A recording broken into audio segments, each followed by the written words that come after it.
Bueno, en esta ocasión nos hemos venido al suroeste de Francia. Esto es el Circo de Gavarnie, que está como a 1 hora de la ciudad de Lourdes y aproximadamente a 3 horas de la frontera en el País Vasco. Es una zona protegida, pertenece al Parque Nacional de Pirineos y Monte Perdido y además es Patrimonio de la Humanidad desde el año 1997. Lo que tengo detrás son unas montañas de 3.000 metros de altitud.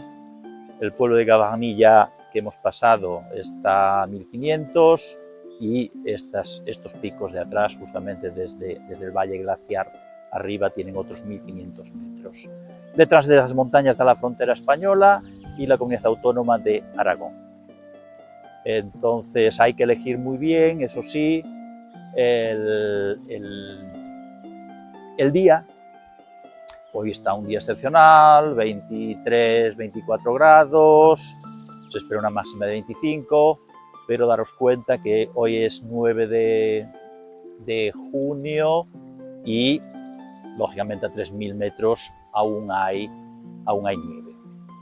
Así que os animo a que vengáis a descubrir este valle glaciar maravilloso. No está tan lejos de la frontera, repito, 3 horas más o menos, y pues nos da la verdadera dimensión de lo que es la fuerza de la naturaleza, un valle muy frondoso, con aguas que se precipitan desde las montañas estas de 3.000 metros en plenos Pirineos.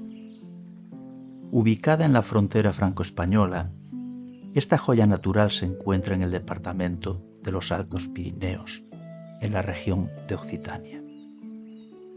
La ruta a pie desde Gavarnie, sin ser especialmente exigente, durará sobre 1 hora y media hasta las proximidades de la cascada, de más de 400 metros de caída. Dependiendo del horario, es recomendable ir provistos de algo de comida y bebida, aunque existe un establecimiento hostelero al final de la ruta con vistas impagables sobre las paredes de roca caliza del glaciar. Por sus dimensiones, con un diámetro de 6 kilómetros y por su extraordinaria belleza, esta maravilla natural es uno de los lugares más visitados de los Pirineos.